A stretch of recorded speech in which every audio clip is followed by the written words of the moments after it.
Hola, bienvenidos de nuevo a Soul Books. Y tal como les prometí, estamos en el primer video de tips o reglas de escritura para todos aquellos escritores primerizos o escritores ya experimentados que desean reforzar o aprender las reglas básicas acerca de cómo redactar un texto. En esta sección del canal vamos a revisar ortografía, gramática, recursos estilísticos. Vamos a ver la estructura de un texto narrativo como tal, desde creación de storyline, argumento, creación y desarrollo de los personajes.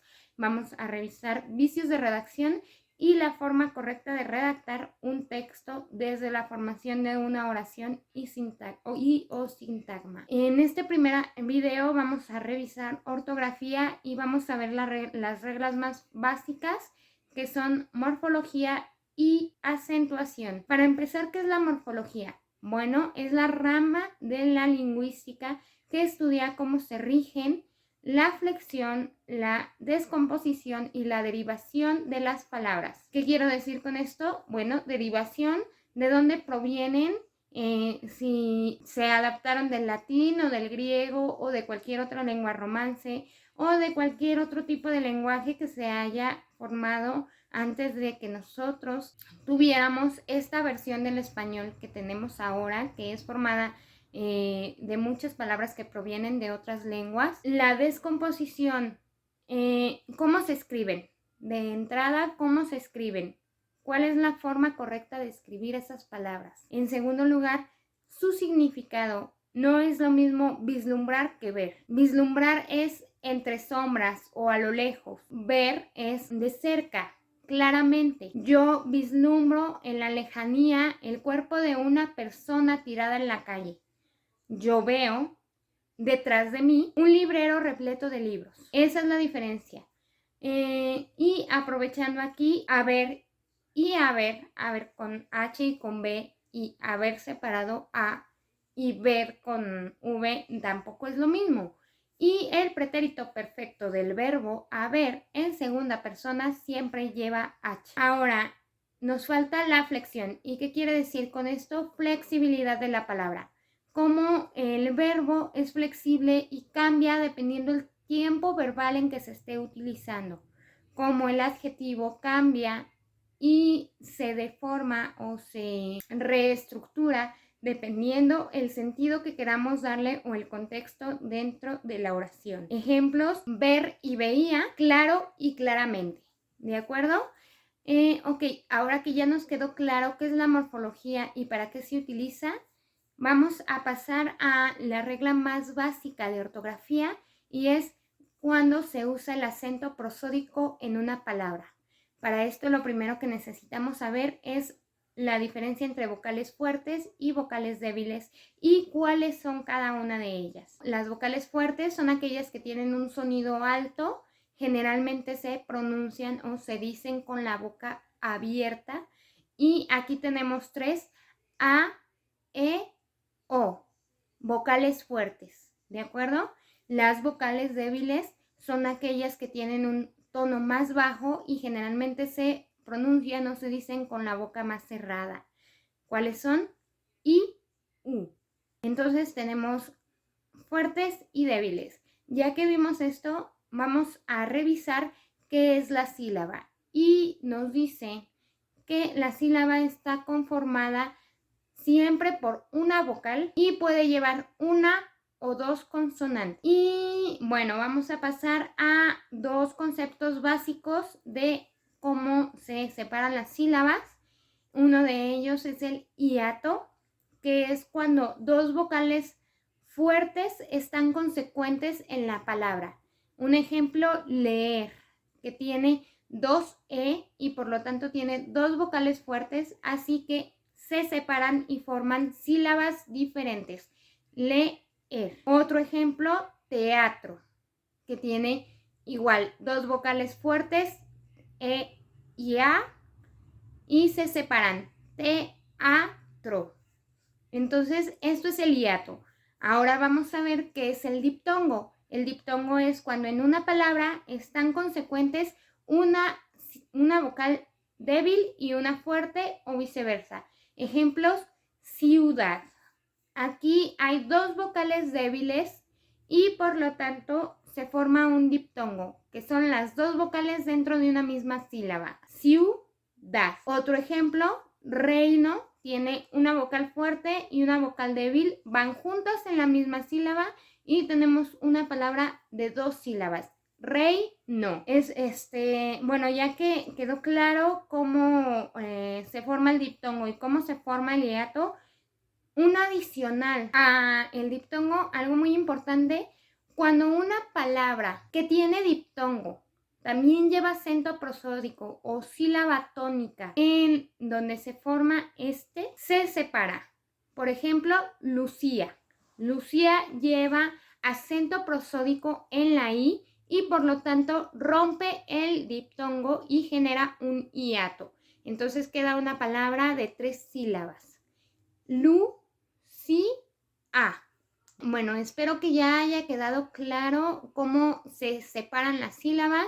Ya realmente sabiendo identificar el hiato y el diptongo, ya pueden separar perfectamente una palabra o descomponerla en sílabas.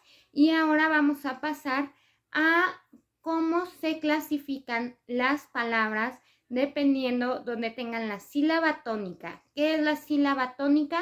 La sílaba de más fuerza en la palabra. ¿Cómo se clasifican estas palabras dependiendo dónde está su sílaba tónica?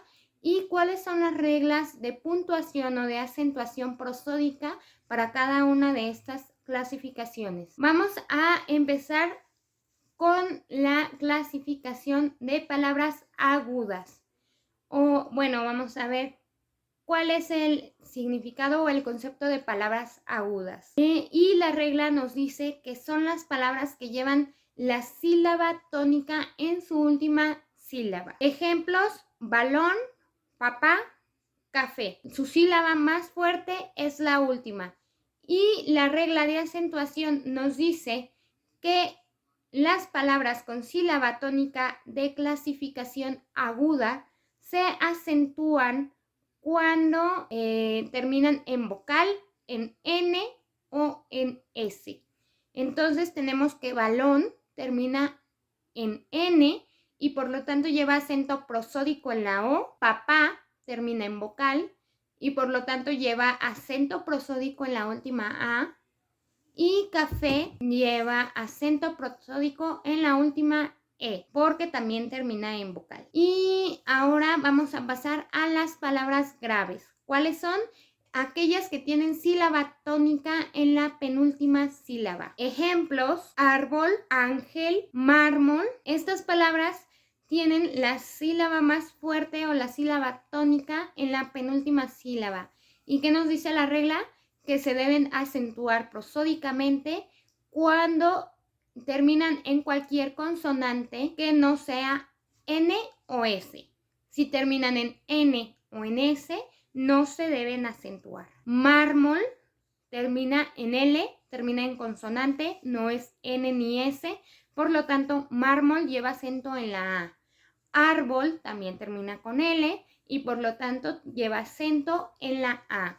Y por último, ángel también termina con L y lleva acento también en la A. Creo que elegí muy buenos ejemplos, ¿verdad? Ok, bueno, vamos a pasar a la clasificación de palabras esdrújulas. ¿Cuáles son? Todas aquellas que llevan sílaba tónica en la tercera sílaba hacia atrás. En ese caso sería la antepenúltima sílaba. Y la regla ortográfica nos dice que todas las palabras esdrújulas se acentúan, independientemente de su terminación, se acentúan, ¿de acuerdo? Ejemplos: electrónica es una palabra con sílaba tónica en la antepenúltima sílaba o en la tercera sílaba hacia atrás y lleva acento en la O. Por último, vamos a ver las palabras sobresdrújulas. Estas palabras son aquellas que llevan su sílaba tónica en la cuarta sílaba. Van a ser muy extrañas las que vean.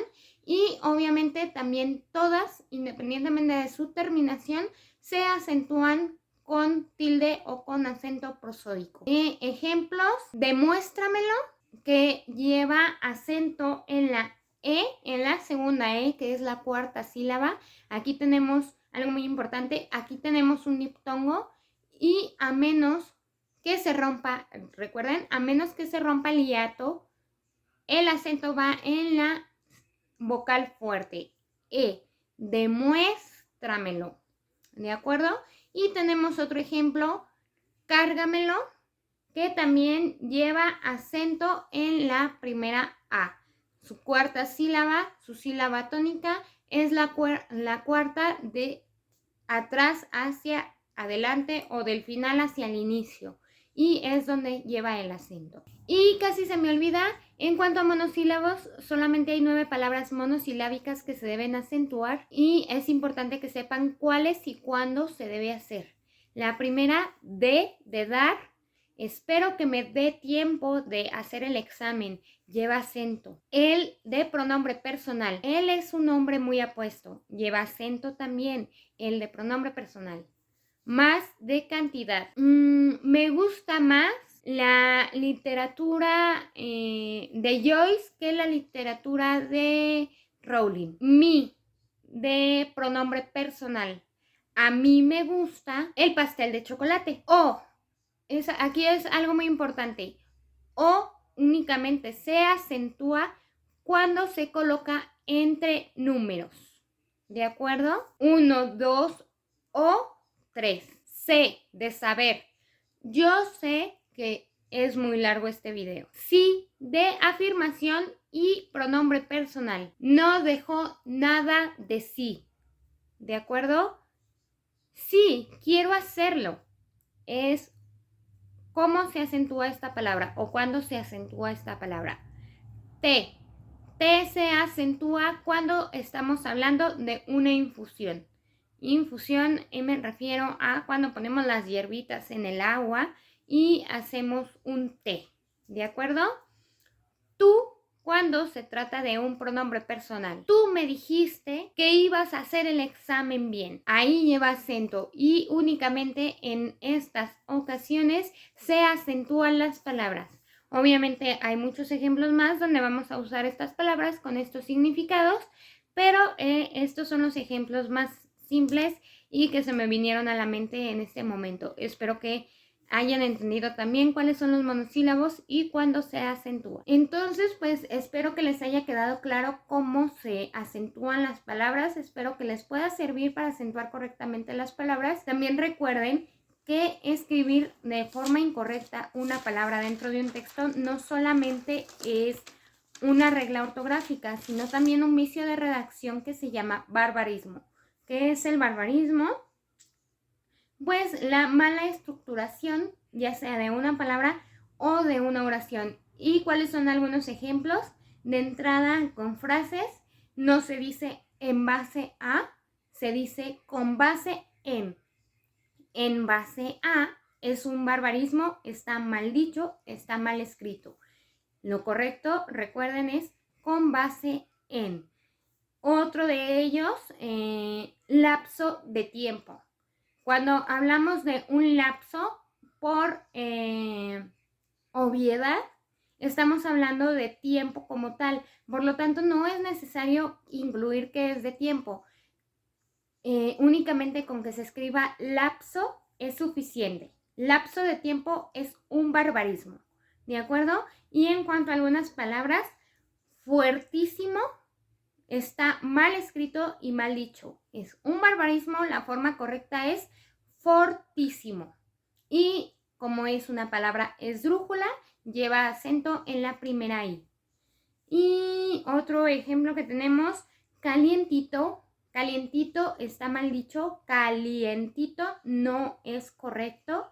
Es un barbarismo, la forma correcta es calentito. Bueno, entonces hay muchas palabras que tienen una forma muy particular de escribirse y es importante que investiguemos su morfología para no caer en barbarismos y errores ortográficos. No olviden que siempre pueden consultar el diccionario de la Real Academia si no saben la forma correcta de escribir o de usar una palabra, y también no se olviden de buscar sinónimos cuando hayan usado más de una vez en el mismo párrafo o texto esa palabra. el principal objetivo de la literatura es enriquecer el lenguaje. Y antes de terminar, me gustaría decirles, hablando de enriquecimiento del lenguaje, por favor, cuando vayan a escribir una historia, traten de omitir en medida de lo posible, a menos que sea indispensable o cuestión de estilo, el uso de palabras obscenas o altisonantes. Es vulgar, se ve mal, baja la calidad de la obra y la verdad no debería de verse este tipo de palabras, sobre todo la palabra con V, que creo que es una palabra horrible que ni siquiera debería existir. No deberían verse este tipo de palabras en un texto. Claro, luego tenemos a Gabriel García Márquez y Memoria de mis putas tristes, ¿no? Pero eso ya es otra historia. Muchas gracias por acompañarme el día de hoy y no olviden, Soul Books valora el alma de cada libro, tanto como a la persona que lo escribió. Hasta luego y cuídense mucho.